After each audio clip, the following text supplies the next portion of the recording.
ಪ್ರಸಾದ ಯೋಜನೆಯಲ್ಲಿ ಬೀದರ್ನ ಸುಪ್ರಸಿದ್ಧ ಕೋಟಿಲಿಂಗ ಪಾಪನಾಸ್ ದೇವಸ್ಥಾನಕ್ಕೆ 22.41 ಕೋಟಿ ಅನುದಾನವನ್ನು ನೀಡಿ ದೇವಸ್ಥಾನದ ಅಭಿವೃದ್ಧಿ ಮಾಡಿದ್ದಕ್ಕೋಸ್ಕರ ಅವರಿಗೆ ಒಳ್ಳೆ ಆಯುಷ್ಯ ಆರೋಗ್ಯ ಕೊಡಲಿ ಅಂಥೇಳಿ ಪ್ರಾರ್ಥನೆ ಮಾಡೋದಕ್ಕೋಸ್ಕರ ಇವತ್ತು ನಾವು ಭಾರತೀಯ ಜನತಾ ಪಕ್ಷದ ವತಿಯಿಂದ ಒಂದು ಅಭಿಷೇಕ ಕಾರ್ಯಕ್ರಮವನ್ನು ಹಮ್ಮಿಕೊಂಡು ನಾವು ಮಾಧ್ಯಮದ ಮುಖಾಂತರ ಕೂಡ ನಾವು ಎಲ್ಲ ಕಡೆ ತಿಳಿಸಿದ್ದೀವಿ.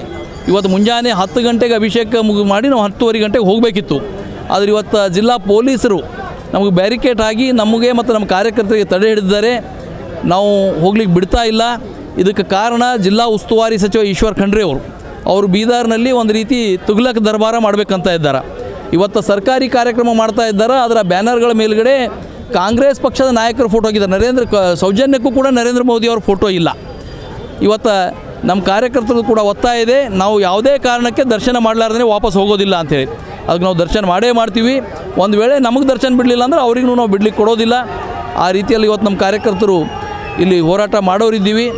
ಅದಕ್ಕೆ ನಾವು ಈಗೂ ಕೂಡ ಜಿಲ್ಲಾಡಳಿತಕ್ಕೆ ಮನವಿ ಮಾಡ್ತಾಯಿದ್ದೀವಿ. ನಾವು ದೇವಸ್ಥಾನಕ್ಕೆ ಹೋಗಿ ಬರ್ತಾಯಿದ್ದೀವಿ, ಪೂಜೆ ಸಲ್ಲಿಸ್ಲಿಕ್ಕೆ ಹೋಗ್ತಾಯಿದ್ದೀವಿ. ನಾವು ಬೇರೆದೇನೂ ಮಾಡ್ತಾಯಿಲ್ಲ. ನಾವು ಹೋಗಿ ಪೂಜೆ ಸಲ್ಲಿಸಿ ಬಂದು ಇವತ್ತು ನಮ್ಮದು ಇನ್ನೊಂದು ಹೋರಾಟ ಇದೆ.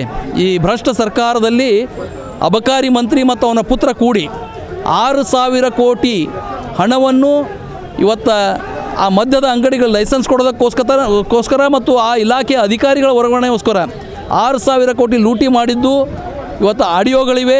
ವಿಧಾನಸೌಧದಲ್ಲಿ ವಿರೋಧ ಪಕ್ಷದ ನಾಯಕರು ಆಡಿಯೋಗಳ ಪ್ರದರ್ಶನ ಮಾಡಿದ್ದಾರೆ, ಅಹೋರಾತ್ರಿ ಧರಣಿ ಮಾಡಿದ್ದಾರೆ. ಆದರೂ ಕೂಡ ಇವತ್ತು ಆ ಮಂತ್ರಿ ಹೇಳ್ತಾರೆ, ನಾನು ಯಾವುದೇ ಕಾರಣಕ್ಕೆ ರಾಜೀನಾಮೆ ಕೊಡೋದಿಲ್ಲ. ಇವತ್ತು ಆ ಹಣ ಆಸಾಮ್ನ ಚುನಾವಣೆಗೆ ಕಳಿಸ್ತಾ ಇದ್ದಾರೆ. ಅದಕ್ಕೋಸ್ಕರ ಇವತ್ತು ನಮ್ಮ ಪಕ್ಷದ ವತಿಯಿಂದ ಹೋರಾಟ ಕೂಡ ಹಮ್ಮಿಕೊಂಡಿದ್ದೀವಿ.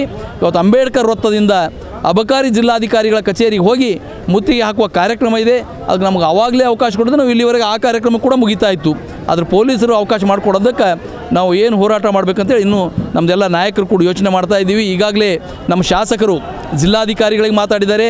ಚೀಫ್ ಸೆಕ್ರೆಟರಿ ಆಫ್ ಕರ್ನಾಟಕ ಅವರಿಗೂ ಕೂಡ ಮಾತಾಡ್ತಾ ಇದ್ದಾರೆ.